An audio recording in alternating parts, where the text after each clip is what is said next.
दोस्तों चलिए आज की वीडियो शुरू करते हैं। दोस्तों वीडियो शुरू करने से पहले मैं आपको एक बात बता दूं कि आपने अभी तक हमारे इस चैनल को सब्सक्राइब नहीं किया हो तो नीचे पर आपको ग्रीन बटन में सब्सक्राइब करके लिखा रहा होगा, इसके ऊपर क्लिक कर लीजिए और साइड में नोटिफिकेशन बेल भी आएगा, उसको भी क्लिक कर लें ताकि आपको मिल सके हमारे अगले वीडियो की नोटिफिकेशन सबसे पहले और आप कुछ नया नया सीख सके।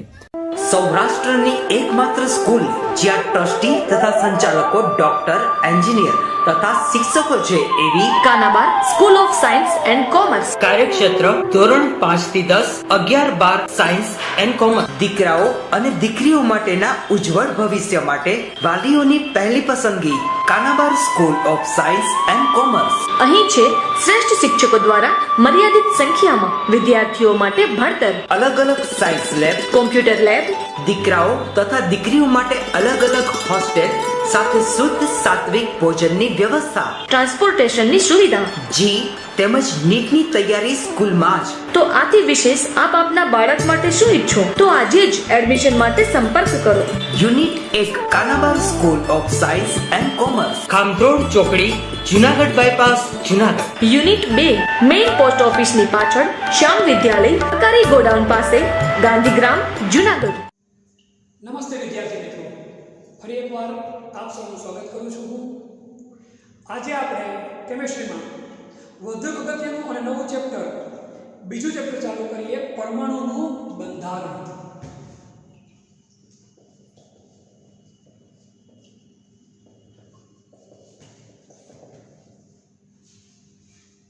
ખૂબ જ અગત્યનું ચેપ્ટર. મેં તમને ત્રીજું ચેપ્ટર શરૂ કરવા ટાઈમે કીધું હતું કે ત્રીજું ચેપ્ટર અને બીજું ચેપ્ટર બંને એકબીજા સાથે જોડાયેલા છે. જો ત્રીજું ચેપ્ટર વ્યવસ્થિત સમજેલા હોય તો આ ચેપ્ટર સરળતાથી આપણને આવડી જાય અને આ ચેપ્ટર સમજીએ તો ત્રીજું સરળતાથી આવડી જાય.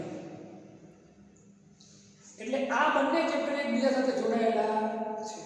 એટલે ત્રીજા ચેપ્ટરની ઘણી બધી માહિતી આપણને આ ચેપ્ટરમાં કામ લાગશે. 1 થી 30 તત્વો તમે લોકોએ હું માનું ત્યાં સુધી પાકા કરી નાખ્યા જ હશે. હવે વાત કરીએ આપણે પરમાણુના બંધારણની.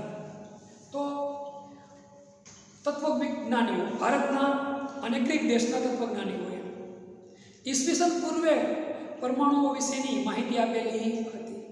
ત્યારબાદ જેમ જેમ સંશોધનો થતા ગયા, આગળ વધતા ગયા, એમ પરમાણુઓ વિશે અવનવી માહિતી આવી ગઈ. એમાં આવ્યો ડાલ્ટન. કોણ આવ્યો હતો કે ભાઈ? ડાલ્ટન. ડાલ્ટને 1808ની અંદર જે પોતાની પરમાણુ સિદ્ધાંત અથવા તો પરમાણુની અભિધારણા હોય એ આપણે પહેલા ચેપ્ટરમાં ભણી ગયા. એણે એવું કીધું હતું કે પરમાણુ અવિભાજ્ય કણ છે, એટલે કે પરમાણુનું વિભાજન શક્ય નથી. આવી માહિતી કોણે આપી હતી? તો કે ડાલ્ટન. પણ 19મી સદીના અંતમાં અને 20મી સદીની શરૂઆતમાં અપરમાણવીય કણ,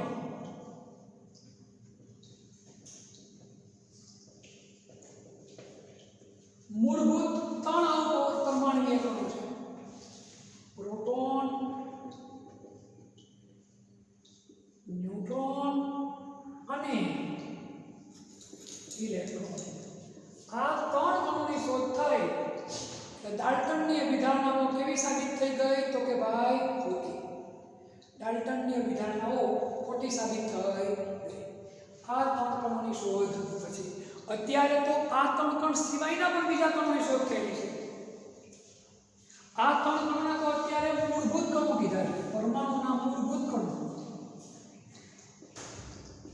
આ સિવાય અપરમાણવીય કણો બીજા શોધાયા ઘણા બધા: મેસોન, પ્રોઝિટોન, ન્યુટ્રિનો, એ બધાને અપરમાણવીય કણો કીધા.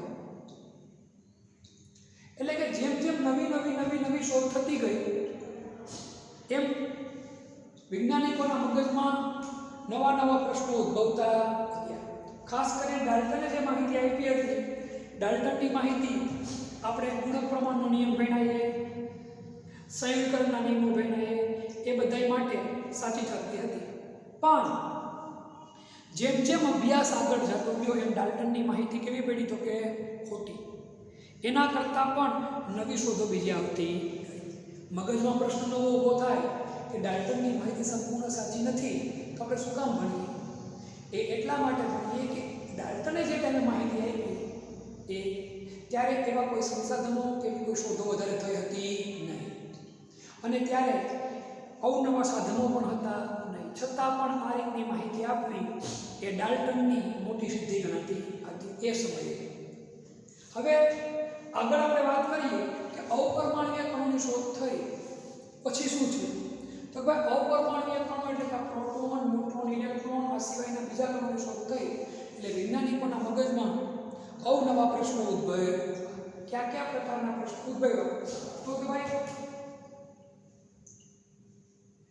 એક પરમાણુના બીજા પરમાણુ સાથેના સામ્યતા, એક તત્વના પરમાણુની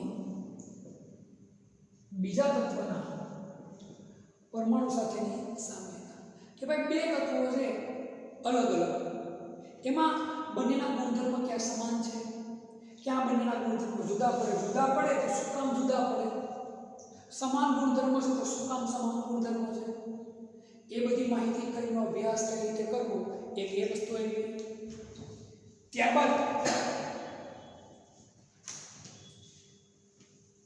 જુદા જુદા તત્વોનો સ્વભાવ કેવો છે, કયો તત્વ કઈ પ્રકારની પ્રક્રિયા કરે છે, એ બધી સમજણની વાત આગળ આવી. એટલે વૈજ્ઞાનિકોના મગજમાં પ્રશ્નો શોધ થવાને બદલે નવા પ્રશ્નો ઉદ્ભવતા ગયા. પણ આ જે મૂળભૂત ત્રણ કણો છે એ ખૂબ જ અગત્યના. એ ત્રણેય કણોની શોધ વિશેની આશીર્વાદની તમને માહિતી આપી દઉં. તમને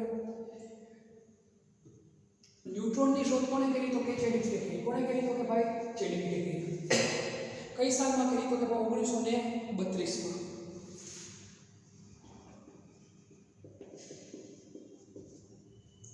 પ્રોટોનની વાત કરી. પ્રોટોનની શોધ કોણે કરી? રુથરફોર્ડે કરી. કોણે કરી? રુથરફોર્ડે કરી. કઈ સાલમાં કરી? 1920માં.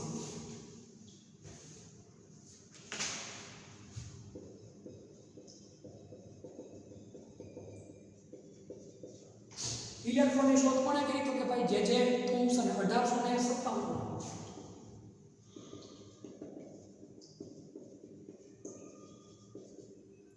આ ત્રણ મૂળભૂત કણો, એના વૈજ્ઞાનિકના નામ અને સાલ આપણને આ વસ્તુનો આઈડિયા હોવો જોઈએ.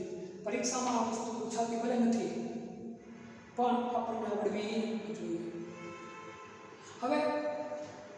હવે જે પોઈન્ટ તમને સમજાવું છું તમને કેથોડ કિરણાવલી વિશે. એ સ્ટડી માટે કે આગળ અભ્યાસ માટે કે નીટ માટે એટલો અગત્યનો પોઈન્ટ આપણો નથી. ચોપડીમાં છે એટલે આપણે ભણીએ, પણ એની વિશેષ અગત્યતાઓ વધારે નથી, કારણ કે પછી બીજી ઘણી બધી માહિતીઓની શોધ આગળ થઈ ગઈ છે. તો હવે એના ઉપર આપણે આગળ વધીએ કે ભાઈ અપરમાણ્વીય કણોની વાત કરીએ આપણે લોકો તો પ્રોટોન, ન્યુટ્રોન અને ઇલેક્ટ્રોન. એમાં તમે જો સૌથી પહેલો કયો તત્વ શોધાણું છે? તો કે ભાઈ ઇલેક્ટ્રોન.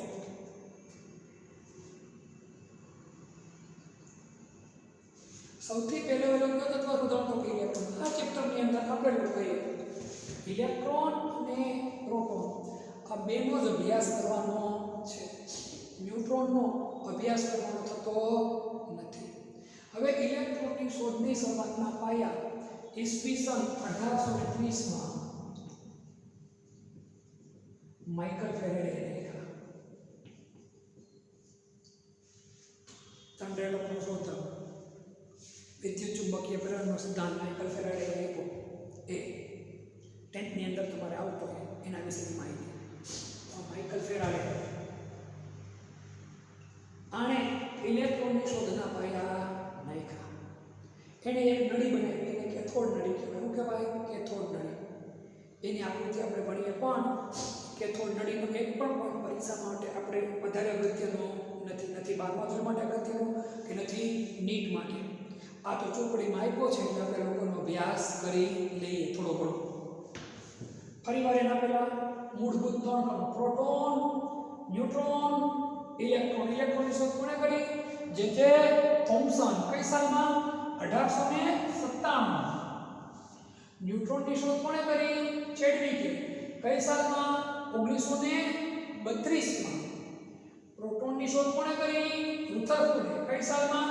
1920માં. આ ત્રણેય કણોને મૂળભૂત કણો તરીકે પણ ઓળખવામાં આવ્યા. આ સિવાયના બીજા અપરમાણ્ય કણો પણ છે. ક્યાં ક્યાં? પ્રોટોન, ન્યુટ્રિનો, મેસોન, ફોટોન વગેરે. મૂળભૂત આ ત્રણ આનો અભ્યાસમાંથી પણ આપણે કયા બેનો અભ્યાસ કરવાનો છે? પ્રોટોન અને ઇલેક્ટ્રોનનો. હવે હું તમને ફરીવાર કહું છું, ઇલેક્ટ્રોનની શોધના પાયે ક્યારે લખાણા? 1830 માં. કોણે? તો કે માઇકલ ફેરાડેથી શરૂઆત થઈ. માઇકલ ફેરાડે 1830 માં એવું કીધું કે ભાઈ વિદ્યુત વિભાજ્ય દ્રાવણમાંથી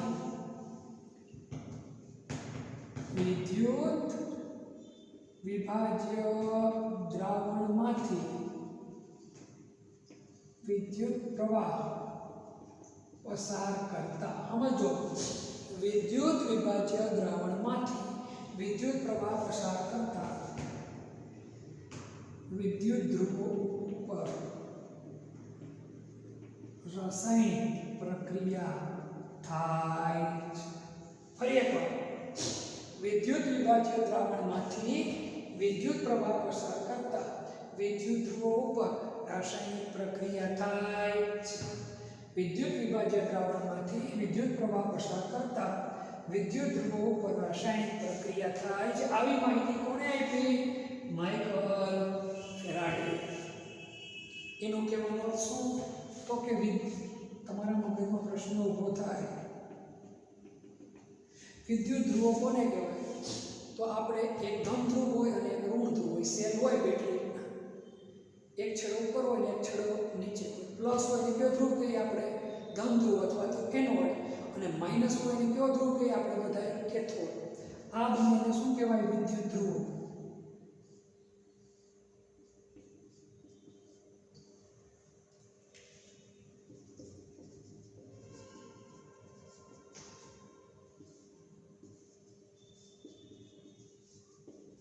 આને આપણે માઇનસ કહીએ, અને શું કહીએ આપણે? પ્લસ. પ્લસ કહીએ તો શું કહેવાય? એનોડ. અને માઇનસ હોય તો આપણે પાસે શું કહેવાય? તો કે કેથોડ તરીકે આપણે બધા ઓળખીએ છીએ. અને વિદ્યુત પ્રવાહને પસાર થવા માટે જે દ્રાવણની જરૂર પડે, છેડાને ભેગા તો કરવાને. અહીંથી બેટરી છે, આ બે ધ્રુવો ભેગા ક્યાં થાય છે? કાં વાયર જોડ્યો? વાયર તો જોડ્યો નથી. ગ્રેફાઇટ મૂકવું પડે, ગ્રેફાઇટ મૂકવું. કોઈ દ્રાવણ નીકળ્યું, દ્રાવણ કયું લેવું પડે છે? વિદ્યુતનું શું કરીએ કે વહન. એવા દ્રાવણને કયું દ્રાવણ કહેવાય? વિદ્યુત વિભાજ્યનું દ્રાવણ. તો વિદ્યુત વિભાજ્ય દ્રાવણમાંથી વિદ્યુત પ્રવાહ શું કરતા? પસાર કરતા વિદ્યુત ધ્રુવો ઉપર શું થાય છે? રાસાયણિક પ્રક્રિયા થાય છે. આવી માહિતી કોણે આપી? Michael Faraday. કઈ સાલમાં? 1830 માં. ત્યારબાદ 1850 ની અંદર એ લોકોએ કેથોડ નળી ઉપર જે પ્રયોગ કર્યો એ જરા આપણે પ્રયોગ જોઈ લઈએ.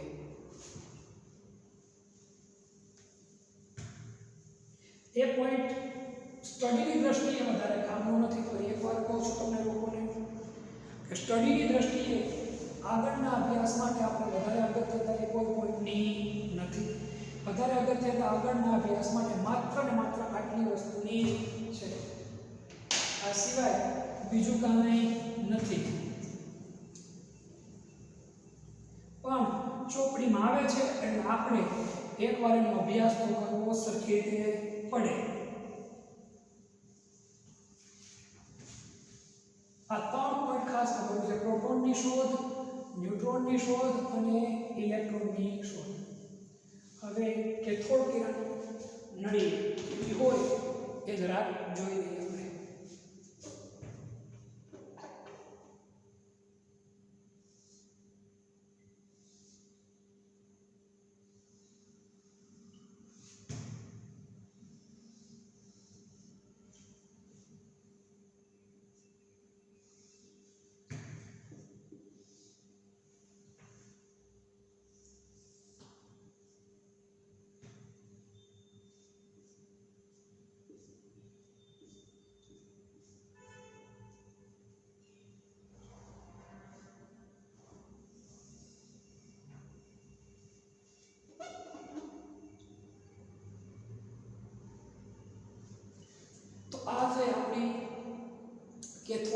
શું થાય? કેથોડ નળી. સમજાવું છું આવી રીતે તરત ક્લિયર થઈ જશે. ઈસવીસન 1850 ની અંદર શૂન્યાવકાશ કરેલી નળીની અંદર વૈજ્ઞાનિકોએ અભ્યાસ કર્યો. શૂન્યાવકાશ કઈ થાય એ તમને સમજાવું. પહેલા આપણે જોઈએ આને શું કહેશું? આપણે ઋણ ધ્રુવ એટલે શું કહેશું? કેથોડ. આને પ્લસ એટલે શું કહેશું આપણે? આને એનોડ. આ વિદ્યુતનું વહન કરી શકતી ધાતુના ધ્રુવ હોય. આને શું કહેવાય? તો કે ઊંચો વોલ્ટેજ ધરાવતી બેટરી. અને આને શું કહેશું? તો કે શૂન્યાવકાશ પંપ. શૂન્યાવકાશ પંપ પણ કહેવાય અથવા તો હવા શોષક પંપ. એવા પંપ આવે કે જે બધી હવા શું કરે? શોષી લે અને વાતાવરણ કેવું કરી નાખે? તો કે ભાઈ શૂન્યાવકાશ. કેવું કરી નાખે? શૂન્યાવકાશ કરી નાખે. હવે આની અંદર તમે વિદ્યુત પ્રવાહ પસાર કરો. વિદ્યુત પ્રવાહ પસાર કેવો કરવાનો છે એ ખાસ યાદ રાખજો. ઊંચા વોલ્ટેજ વાળો અને નીચા દબાણે. નીચા દબાણે ઊંચા વોલ્ટેજ વાળો વિદ્યુત પ્રવાહ પસાર થાય તો એ કેથોડમાંથી કઈ તરફ ગતિ કરે? એનોડ તરફ. કેથોડથી કઈ તરફ ગતિ થાય? એનોડ તરફ.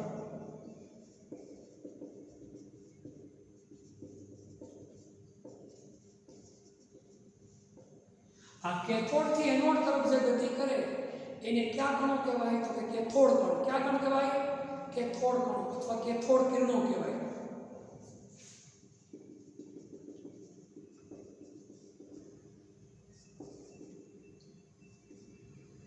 કેથોડ કણ અથવા શું કહેવાય? કેથોડ કિરણો તરીકે ઓળખવામાં આવે છે. કોના નામે ઓળખવામાં આવે છે? તો કે ભાઈ કેથોડ કણ અથવા તો શું કહેવાય? કેથોડ કિરણો તરીકે એને ઓળખવામાં આવે છે. ફરીવાર શૂન્યાવકાશ મળી લીધી તમે લોકોએ. હવા શોષક પંપની મદદથી બધી હવા કાઢી ગઈ. પછી એમાં ઊંચો વોલ્ટેજ વાળી બેટરીથી ઊંચો વોલ્ટેજ તમે પસાર કર્યો તો વિદ્યુત પ્રવાહ જે પસાર થાય એ કેથોડથી કઈ બાજુ જાય? એનોડ તરફ ગતિ કરે છે. કેથોડથી એનોડ તરફ જે ગતિ થાય એને ક્યાં કણ કહેવાય? કેથોડ કણ. અથવા એને શું કહેવાય? કેથોડ કિરણના નામે પણ ઓળખવામાં આવે છે. કોના નામે ઓળખવામાં આવે? કેથોડ કિરણના નામે પણ એને ઓળખવામાં આવે છે. આના ઉપરથી હું તમને સમજાવું ચોપડીની બહારની વસ્તુ. આપણા ઘરની અંદર ગમે ત્યાં વિદ્યુત પ્રવાહ જે પસાર થાય એ વિદ્યુત પ્રવાહની દિશા સાચી દિશા હંમેશા ઋણથી ધન હોય. પણ આપણે ભણીએ કઈ? પ્લસ થી માઇનસ. પરંતુ આપણે પ્લસ થી માઇનસ ભણીએ એ દિશાને કઈ દિશા કહેવાય? રેવાજિક દિશા. કઈ? રેવાજિક પ્રવાહની દિશા કહેવાય. રિવર્સ પાયરો. ખરેખર કઈ આવે? માઇનસ થી પ્લસ. પરંતુ આપણે બધા કઈ ભણીએ? પ્લસ થી માઇનસ. પ્લસ થી માઇનસ ની દિશાને કઈ દિશા કહેવાય? રેવાજિક પ્રવાહ. સાચી દિશા કઈ છે? તો કે ભાઈ ઋણથી ધન. આ વાત ખાસ આપણે યાદ રાખી લેવાની છે. હવે આ કેથોડ નળી ઉપર અભ્યાસ કર્યો. કેથોડ કણો, કેથોડ કિરણો કે કેથોડ કિરણોને એવી રીતે જોઈ શકાય નહીં. તો એનો અનુભવ કરવો કે એને જોવા હોય તો કઈ રીતે જોવા? ખરેખર જોઈ શકાતા નથી પણ એનો અનુભવ કરી શકાય. હવે એનો અનુભવ કરવા માટે વૈજ્ઞાનિકોએ ખાસ પ્રકારના પડદાનો ઉપયોગ કર્યો જેને પ્રસ્ફુરણ પડદા કહેવાય. નામ સમજો. પ્રસ્ફુરણ પડદો. પ્રસ્ફુરણ પડદો. પ્રસ્ફુરણ સ્ફુરણ થાય એને કોઈ પણ વસ્તુ ટચ કરે એટલું થાય, સ્ફુરણ થાય એને શું કહેવાય? પ્રસ્ફુરણ. તમને ખબર હોય તો મોબાઈલની સ્ક્રીન હોય, ટીવી હોય ટીવી તો ટીવીમાં તમે આંગળી અડાડો ટીવીની સ્ક્રીનને તો કલર એનો છે રેડ આવે. એને શું થયું કહેવાય? એની પ્રસ્ફુરણા. શું થયું કહેવાય? પ્રસ્ફુરણા. તો એ પ્રસ્ફુરણ પડદાનો ઉપયોગ કરવામાં કઈ રીતે સમજીએ હવે આગળ વધારે. ફરી એકવાર આકૃતિ બનાવવી પડશે આપણે, પણ ફરી એકવાર તો આપણે વધારે કામના નથી એટલે એનો વધારે અભ્યાસ કરવાનો જરૂર નથી.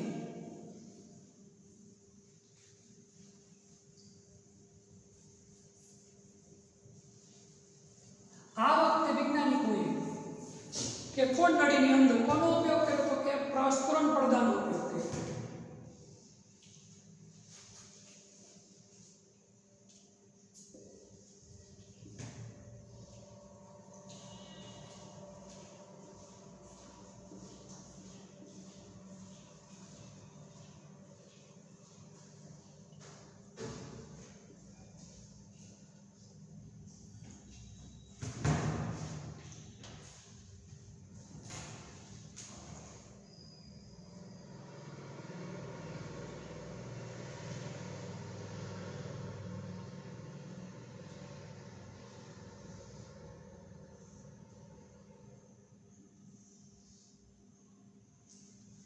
આને શું કહેશું આપણે? તો કેથોડ.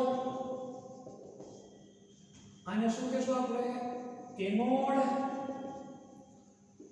ઊંચો વોલ્ટેજ હવા શોષક પંપ. અને અહીંયા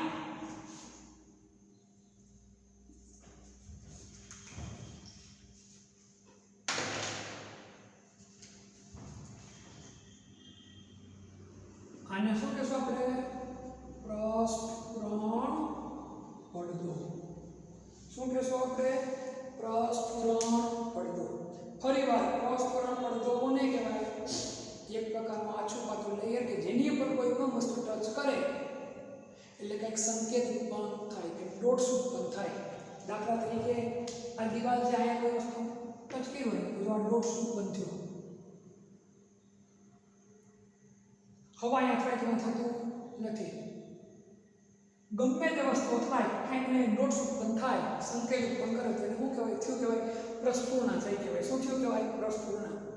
આપણે આપણા શરીર ઉપરથી જ્યારે કંઈ કીડી અડે, કીડી હાલતી, માખી હાલતી, કંઈ જીવડું કે કોઈ જોઈએ અડે આપણને એટલે તમને પ્રસ્ફુરણા થાય. તો આવો એક પડદો છે પ્રસ્ફુરણ પડદો. કોનો પડદો લેવાનો? તો ઝિંક સલ્ફાઇડ. કોનો? Zinc sulphide, ZnS. આનો પ્રસ્ફુરણ પડદાનો ઉપયોગ કર્યો. અને સેમ ઓલા જેવી જ આકૃતિ કેથોડ, એનોડ, ઊંચો વોલ્ટેજ હવા શોષક પંપ. પણ એનોડની પાછળના ભાગે શું મૂક્યું આપણે? પ્રસ્ફુરણ પડદો. કોની પાછળના ભાગે આપણે પ્રસ્ફુરણ પડદો મૂક્યો તો કે ભાઈ એનોડની પાછળના ભાગે. હવે શું થાય એ જોઈએ. હવે વિદ્યુત પ્રવાહ પસાર એટલે કેથોડમાંથી જે કણો નીકળ્યા કે જેને આપણે કેથોડ કણો કહીએ એ સીધા એનોડમાં થઈ અને અહીંયા ભટકાય. પ્રસ્ફુરણ પડદા ઉપર જ્યાં જ્યાં ભટકાણા ત્યાં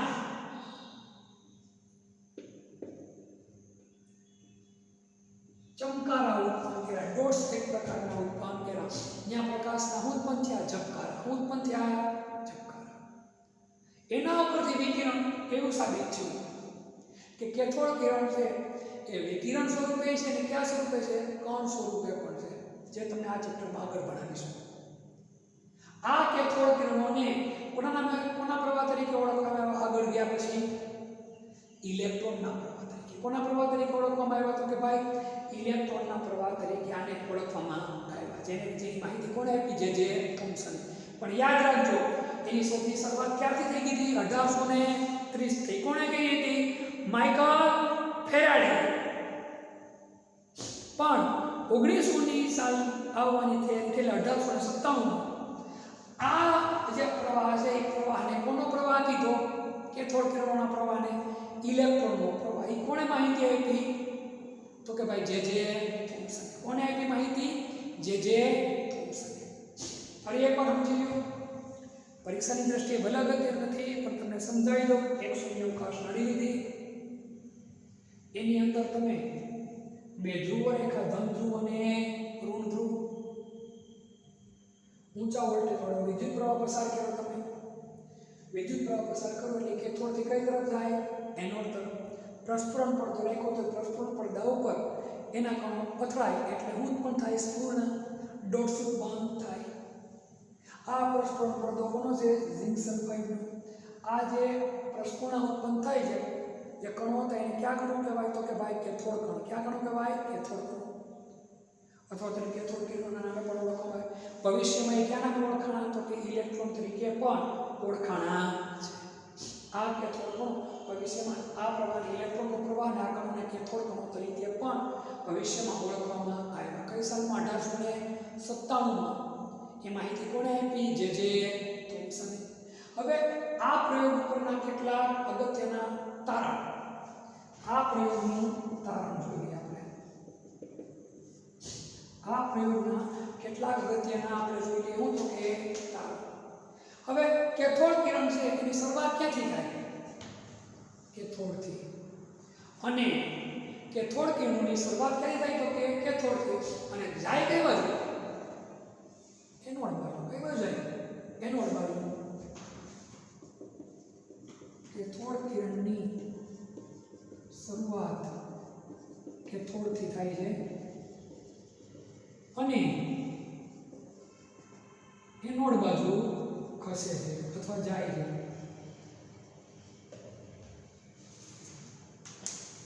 આને જોઈ શકાતા નથી આ કિરણો અથવા આ કણોને જોઈ શકાતા નથી પરંતુ પ્રસ્ફુરણ પડદાની મદદથી શું કરી શકાય એની હાજરી છે જાણી શકાય આ કણો જોઈ શકાતા નથી પરંતુ પ્રસ્ફુરણ પડદાની મદદથી તેની હાજરી જાણી શકાય છે આ ઘટનાનો ઉપયોગ ક્યાં થાય ખબર છે ટીવીની અંદર ટ્યુબ આવે પેલા જે જૂના છે ઓલા એલસીડી ને એલઈડી પેલા જે ટીવી હતા છે એની અંદર ટ્યુબ બહુ મોટી આપણે જોઈ શકતા અત્યારે એલસીડી એલઈડી ટીવી આવે એમાં પણ આ ટ્યુબનો જ ઉપયોગ થાય કોઈ પણ સ્ક્રીનની અંદર આ ઘટના જેમાં ઉપયોગી છે પ્રસ્ફુરણ આપવા માટે આપણે જે મોબાઈલના ટચ સ્ક્રીન હોય છે આપણે આમ અડાડીએ તો પ્રસ્ફુરણ ઉત્પન્ન થાય એની ઉપર લેયર લગાડેલું હોય ટચ બગડી જાય તો કંઈ કામ થતું નથી એનો શું પડદો તૂટી ગયો કહેવાય આપણે ઘણી વાર એવું કહેવાય ભાઈ ટચ બગડી ગયો અથવા તો ઓલી ડિસ્પ્લે તૂટી ગઈ ને ખરેખર એમાં જે પ્રસ્ફુરણ પડદો જે હોય ને જે સ્ફુરણ આપતો પડદો એ તૂટી ગયો હોય એ તૂટી જાય એટલે ગમે પડો પછી કશું થવાનું જ નથી એટલે ટીવીની જે ટ્યુબ છે એમાં આ કેથોડ ટ્યુબ જ હોય ટીવીની ટ્યુબની અંદર કોણ વપરાય તો કેથોડ ટ્યુબ જ વપરાય આગળ વધીએ વિદ્યુત કે ચુંબકની હાજરીમાં વિદ્યુત કે ચુંબકની ગેરહાજરીમાં આ કણો માત્ર કઈ લીટીમાં ગતિ કરે સીધી લીટીમાં ગતિ કરે છે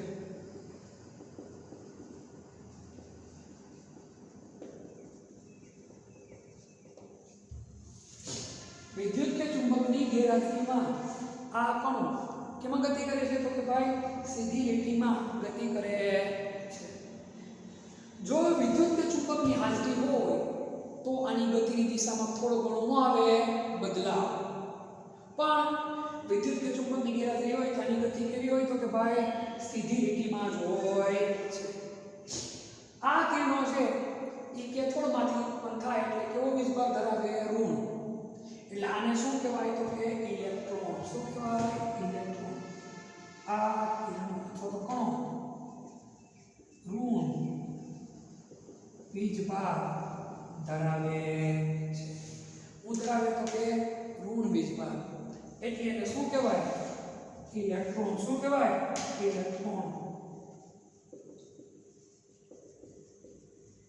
પણ આ સમજ આપવાની ક્યારે તો કે ભાઈ 1857 માં ક્યારે 1897 એના પહેલા આ સમજ અપાણી હતી નહીં. એને ઇલેક્ટ્રોન કે એવું કોઈ પ્રકારનું નામ આપવાનું આવ્યું નહોતું. બીજી એક ખાસિયત એ છે આ કિરણોને અથવા કણોને અહીંયા કેથોડ કેનોડ તરીકે ગમે એ પદાર્થ રાખ્યો હોય, ગમે તે ધાતુ રાખીએ, તમે સોનું રાખો, ચાંદી રાખો, કોપર રાખો, લોખંડ રાખો, ગમે તે રાખો, એમાંથી વિદ્યુત પ્રવાહ પસાર થાય એવું કોઈ પણ રાખો કે અંદર તમે ગમે તે વાયુ ભરેલો છતાં પણ આ કિરણો છે એના ગુણધર્મો બદલાતા નથી. ગમે તે ધ્રુવો હોય કે ગમે તે વાયુ ભરેલું હોય છતાં પણ પોતાના મૂળભૂત ગુણધર્મો જાળવી રાખે છે. એટલે જેમ છે એમ સમજો. એનો અર્થ સાબિત એવો થાય ગમે એ ધાતુનો પરમાણુ હોય, ગમે એ વાયુ હોય, દરેકની અંદર ફરજિયાત આવેલું હોય. શું આવેલું હોય તો કે ભાઈ ઇલેક્ટ્રોન. શું આવેલું હોય? ઇલેક્ટ્રોન. આ માહિતી પરીક્ષાની દ્રષ્ટિએ આમાંથી કશું પૂછાતું નથી. એ 100% હું તમને કહું છું. પરંતુ આપણને આ વસ્તુની ખબર હોવી જોઈએ, કારણ કે આ બધી પાયાગત માહિતીઓ છે. આની થોડી ઘણી આવું કંઈ પાકું તમે ન કરો પણ થોડી ઘણી માહિતી તમને ખબર હોય એની તો ભાઈ આગળ જે તમે વિધિવત વ્યવસ્થિત અભ્યાસ કરો તમે લોકો, એમાં કોઈ પ્રકારના પ્રશ્નો ઊભા થાય નહીં. ફરી એકવાર આને આ વસ્તુ સમજાવી દો તમને કે ભાઈ ડાલ્ટને જ્યારે પોતાની અભિધારણાઓ આપી ત્યાં સુધી અપરમાણુય કણોની કે પરમાણુના મૂળભૂત કણોની શોધ થઈ હતી નહીં. જેમ જેમ સમય આગળ વધતો ગયો એમ નવી શોધ થતી ગઈ. એમ ડાલ્ટનની અભિધારણાઓ કેવી સાબિત થતી ગઈ તો કે ખોટી. ખાસ કરીને માઇકલ ફેરાડે 1830ની અંદર એવી માહિતી આપી કે ભાઈ વિદ્યુત વિભાજિત દ્રાવણમાંથી વિદ્યુત પ્રવાહ પસાર કરો તો વિદ્યુત ધ્રુવોમાં રાસાયણિક પ્રક્રિયા થાય. માઇકલ ફેરાડેની આ વાત પછી 1850ની અંદર એ લોકોએ કેથોડ નળીની અંદર અભ્યાસ કર્યો અને નવા જ કણોની શોધ કરી, જેને કયા કણો કહેવાય? કેથોડ કણો અથવા કેથોડ કિરણો તરીકે ઓળખવામાં આવે છે. એની હાજરી જાણવા માટે કોનો ઉપયોગ કરવામાં આવ્યો હતો કે ભાઈ પ્રસ્ફુરણ પડદાનો. હાલની તારીખે પણ ટીવીમાં કોનો ઉપયોગ થાય તો કે આ જ ઘટના વપરાય. અને ટીવીમાં જે ટ્યુબ હોય એને કઈ ટ્યુબ કહેવાય તો કે કેથોડ ટ્યુબ કહેવાય. તમે તમારા પપ્પાને પૂછો કે આપણે ઘરે છેલ્લા જે ટીવી હતા એમાં કોઈ ટ્યુબ બળી ગઈ તો આ પાડશે. કારણ મોટા ભાગના ટીવીમાં ટ્યુબ બળી, ટ્યુબને કઈ ટ્યુબ કહેવાય તો કે કેથોડ ટ્યુબ તરીકે પણ ઓળખવામાં આવે છે. હવે આ જે કેથોડ કિરણો મળ્યા છે એ કેથોડ કિરણોનો જે પ્રયોગ કર્યો એના ઉપર કેટલાક તારણો કાઢ્યા કે ભાઈ કેથોડ કિરણની શરૂઆત ક્યાંથી થાય? કેથોડથી. અને કઈ બાજુ જાય? એનોડની બાજુ જાય. આ કણોને જોઈ શકાતા નથી. એની હાજરી જાણવી કોની મદદથી? પ્રસ્ફુરણ પડદા ઉપરથી. પ્રસ્ફુરણ પડદા પર આખ્યાનો ભટકાય શું થાય? દોષ ઉત્પન્ન થાય. વિદ્યુત અને ચુંબકની ગેરહાજરીમાં આ કણો કેવી લીટીમાં ગતિ કરે તો કે એક સીધી લીટીમાં જ ગતિ કરે. પણ જો એની હાજરી હોય તો આની ગતિ શું થાય? થોડી ઘણી વેરિયેબલ થાય, એટલે કે વેરિએશનમાં આવે. પછી આ કણો ઋણ ભાર ધરાવે એટલે એને કયા કણો કહેવાય તો કે ઇલેક્ટ્રોન તરીકે પણ ઓળખવામાં આવે છે. આ કિરણો ગમે તે ધ્રુવ હોય, એનોડ તરીકે ગમે લો, કેથોડ તરીકે ગમે તે અંદર ગમે તે વાયુ ભરેલો હોય છતાં પણ પોતાના મૂળભૂત ગુણધર્મો બદલતા નથી. એનો સીધો સાબિત થાય કે ભાઈ આને કોઈ પણ વાયુ કે કોઈ પણ ધ્રુવો પર આધારિત નથી. આ મૂળભૂત કણો છે. ક્યાં કણો છે? મૂળભૂત. એટલે આને ક્યાં કણો કહેવાય? ઇલેક્ટ્રોનના નામે પણ ઓળખવામાં આવે છે. છતાંય આ કોડમાંથી વધુ ઊંડાણપૂર્વક જાણતા નથી. યાદ રાખવા જેવી મુખ્ય 3 બાબતો: પ્રોટોનની શોધ, ન્યુટ્રોનની શોધ અને ઇલેક્ટ્રોનની શોધ. બાકી આની વિશેષ અગત્યતા નથી. છતાં પણ આનો તમે સ્ક્રીનશોટ લઈ લો અને આ માહિતી છે જેવી તમે લખી નાખો.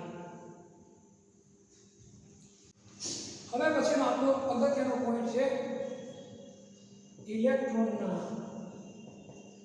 વીજભાર અને દળનો ગુણોત્તર. ઇલેક્ટ્રોનના વીજભાર અને દળનો ગુણોત્તર. ઈસવીસન 1897 માં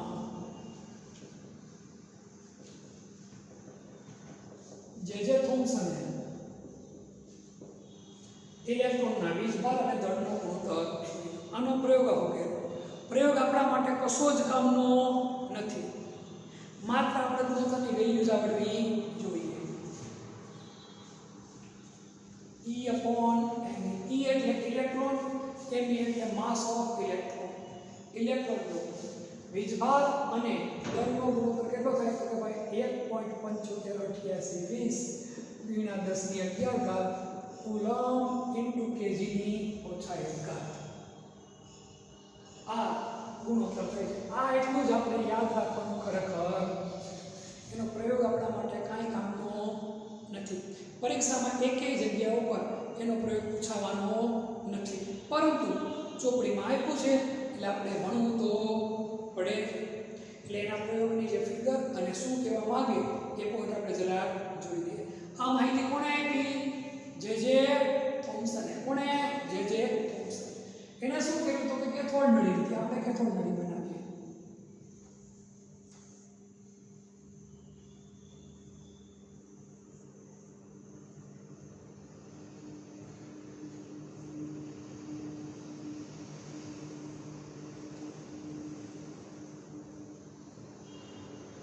આ જે કેથોડ નળી બનાવી એને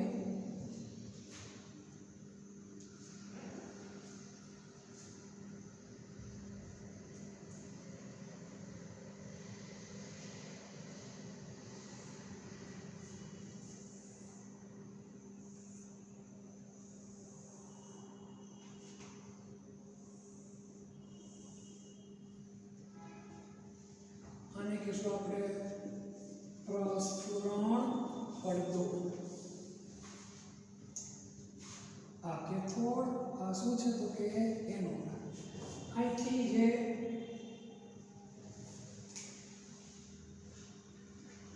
કેથોડ કિરણ નીકળે છે અથવા તો ઇલેક્ટ્રોનનો પ્રવાહ જે નીકળે છે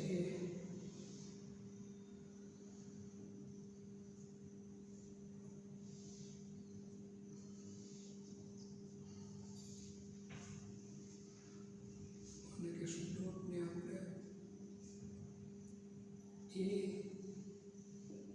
B C. આકૃતિ એકેય વસ્તુ આપણા માટે વધારે અગત્યની નથી.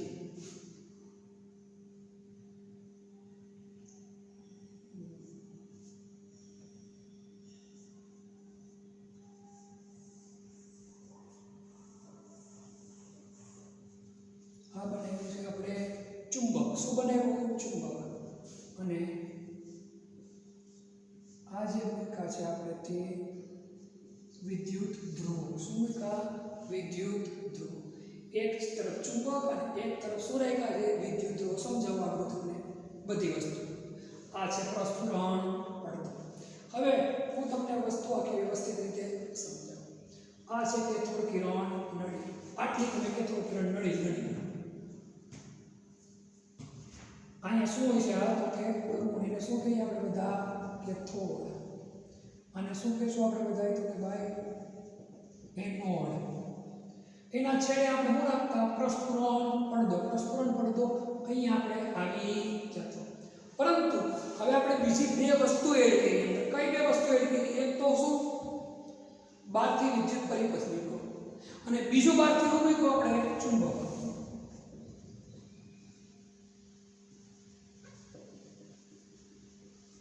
ચુંબક મૂક્યું અને બીજું શું મૂક્યું? આપણે કોઈ તો વિદ્યુત પરિપથ આપણે મૂક્યું. જે થોમ્સને મૂળભૂત 3 તારણો કાઢ્યા. કેટલા તારણ કાઢ્યા? જે થોમ્સને તો કે મૂળભૂત 3. જે થોમ્સને આખા પ્રયોગની માટે મૂળભૂત એટલે કેટલા તારણ કાઢ્યા? તો કે 3. પહેલું તારણ એનું એવું હતું કે ભાઈ જેટલા હલકા કણો એટલું વિચલન વધારે. જેટલા વધુ હલકા કણો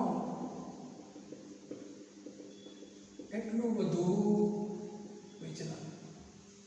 જેમ કણ વધારે હલકા એમાં વિચલનતા કેવી આવે તો કે વધારે. બીજું તારણ એ કેવું હતું કે એક કણ પર બીજા કણોનો ભાર કેટલું છે એની અસર કેટલી એના કારણે વિચલન. એક કણ પર બીજા કણના ભારના લીધે વિચલન જોવા મળે. દાખલા તરીકે તમે તમારી રીતે વાત કરો, તમારી માટે કોઈ ઊભું હોય તમે વાંચો, તેમાં ફેરફાર જોવા મળે. એને શું કહેવાય? એક કણ ઉપર બીજા કણનું વિચલન. અને ત્રીજું, વિદ્યુત પ્રવાહ અને ચુંબકીય ક્ષેત્રની હાજરીના કારણે વિચલન. જો વિદ્યુત પ્રવાહ આપો તો પણ વિચલન જોવા મળે, કે ચુંબકીય ક્ષેત્ર વચમાં રાખો તો પણ એમાં શું જોવા મળે? વિચલન.